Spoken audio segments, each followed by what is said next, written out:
अस्सलाम वालेकुम। आज हमने बायोलॉजी लेक्चर नंबर 4 में चैप्टर 15 होम्योस्टेसिस में एक्सक्रीशन इन प्लांट्स को डिस्कस करना है। तो बेटा इसको स्टार्ट करते हैं। सबसे पहले हमें पता होना चाहिए व्हाट इज़ एक्सक्रीशन। तो उसके लिए एक्सक्रीशन जो हमने प्रीवियस लेक्चर में पढ़ा था, removal of the waste substances from body mainly nitrogenous waste, यानी वेस्ट सब्सटेंसेस को बॉडी में से रिमूव करना। और वो वेस्ट सब्सटेंसेस ख़ास तौर पर कौन से होने चाहिए?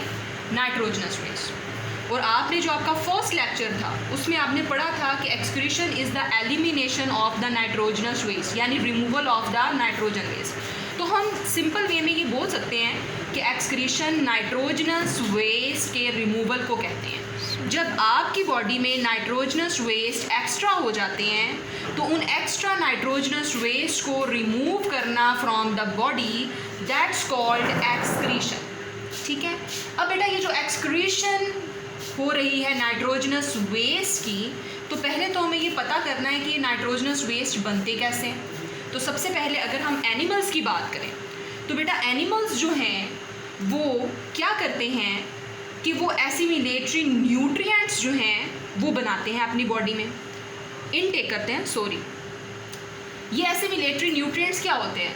वो न्यूट्रिएंट्स जो हमारी बॉडी ड्यूरिंग द डाइजेशन अपने सेल्स में एब्जॉर्ब करती है और फिर उनसे एनर्जी प्रोड्यूस करे, उन न्यूट्रिएंट्स को बोलते हैं एसिमिलेटरी न्यूट्रिएंट्स। अगर मैं ये डेफिनेशन बोलूँ तो वो nutrients that are absorbed by body cells during digestion and used to generate energy. बेटा आप अगर गौर करें तो आप जब खाना खाते हैं तो आप क्या क्या चीज़ें खाते हैं? कार्बोहाइड्रेट्स खाते हैं, लिपिड्स खाते हैं, प्रोटीन्स खाते हैं। तो बेटा ये क्या है? न्यूट्रिएंट्स हैं, ये कंपाउंड्स हैं जो आप इनटेक करते हो। जब इनको आप खाते हो तो at the time of digestion ये बेटा ब्रेक डाउन हो जाते हैं इनटू दीज थिंग्स। कैसे? कार्बोहाइड्रेट्स से वाटर बन जाता है, कार्बोहाइड्रेट्स वाटर में और कार्बन डाइऑक्साइड में ब्रेक डाउन हो जाता है, जो आपने पहले भी पढ़ा है। इसके बाद लिपिड्स जो है वो फैटी एसिड्स में और ग्लिसरॉल में कन्वर्ट हो जाते हैं। ये fatty acids further Krebs cycle में यूज़ हो जाते हैं। प्रोटीन्स और न्यूक्लियो प्रोटीन्स जो है वो नाइट्रोजनस वेस्ट बना देते हैं। तो बेटा ये चीज़ें हैं जो प्रोड्यूस होती हैं। अब ये चीज़ें जो प्रोड्यूस हो रही हैं इनको फिर फर्दर यूज़ किया जाता है एनर्जी प्रोडक्शन के लिए। तो बेटा these nutrients are called the assimilatory nutrients, ऐसे न्यूट्रिएंट्स जिनको बॉडी एब्जॉर्ब करती है और फिर उनसे क्या बनाती है? एनर्जी प्रोड्यूस करवाती है। These nutrients are called the assimilatory nutrients. बेटा ये बताना ज़रा इस वजह से भी ज़रूरी था ताकि आपको पता चले कि जो वेस्ट सब्सटेंसेस होती हैं वो बनती कैसे हैं, जिनको आपने अपनी बॉडी से रिमूव करना होता है वो बनती कैसे। जो चीज़ एक्स्ट्रा हो जाती है, ये सारी चीज़ें आपकी बॉडी में बन रही हैं, जब वो एक्स्ट्रा हो जाएंगी दैट शुड बी रिमूव, तो उनको रिमूव करना बहुत ज़रूरी हो जाएगा। अब चूँकि हमारा मेन जो पॉइंट है that is the excretion in plants, हमने आज एक्सक्रीशन एनिमल्स में नहीं पढ़नी, हमने किस में पढ़नी है? प्लांट्स में। तो उसके लिए बेटा एक्सक्रीशन इन प्लांट्स जब हम बात करते हैं तो हमने अगर प्लांट्स में से एक्स्ट्रा वेस्ट मटेरियल को रिमूव करना है तो वो एक्स्ट्रा वेस्ट मटेरियल तो हमें पहले पता हो कि वो वेस्ट सब्सटेंसेस कौन से हैं जो प्लांट्स में बन रहे हैं, and we have to remove these, plants have to remove these.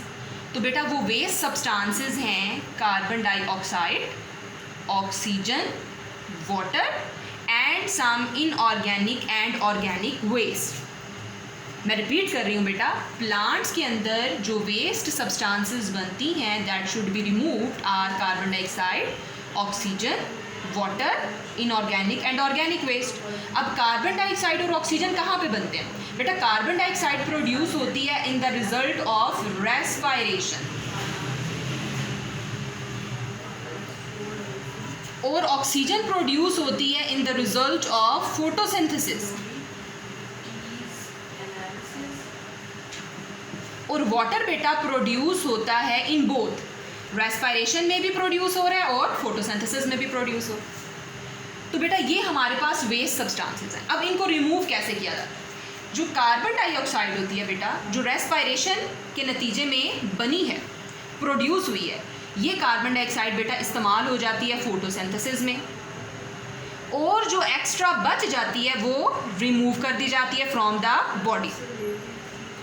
दूसरी जानिब जो ऑक्सीजन होती है, जो बनी थी फोटोसिंथेसिस के रिजल्ट में, वो इस्तेमाल हो जाती है इन रेस्पिरेशन, और जो एक्स्ट्रा बच जाएगी वो रिमूव हो जाएगी फ्रॉम द प्लांट बॉडी। अब बात आती है वाटर की। तो वाटर जो कि रेस्पिरेशन और फोटोसिंथेसिस दोनों के रिजल्ट में बनता है, इससे क्या किया जाता है बेटा? उस वाटर को यूज़ किया जाता है to maintain the turgor pressure. Turgor pressure हम लोग कहते हैं ये वो प्रेशर है, वो फोर्स है जिसकी वजह से स्टेम इरेक्ट रहता है, वो एक तरफ लीन नहीं करता, झुकता नहीं है, ठीक है, वो मेंटेन रहता है। तो बेटा स्टेम को मेंटेन रखने के लिए जो टर्गर प्रेशर रिक्वायर्ड होता है वो कहाँ से मिलता है? वाटर से। अब यही वाटर जो टर्गर प्रेशर को मेंटेन करने के लिए इस्तेमाल होता है, दूसरी जानिब ये इस्तेमाल होता है फॉर द ट्रांसपायरेशन।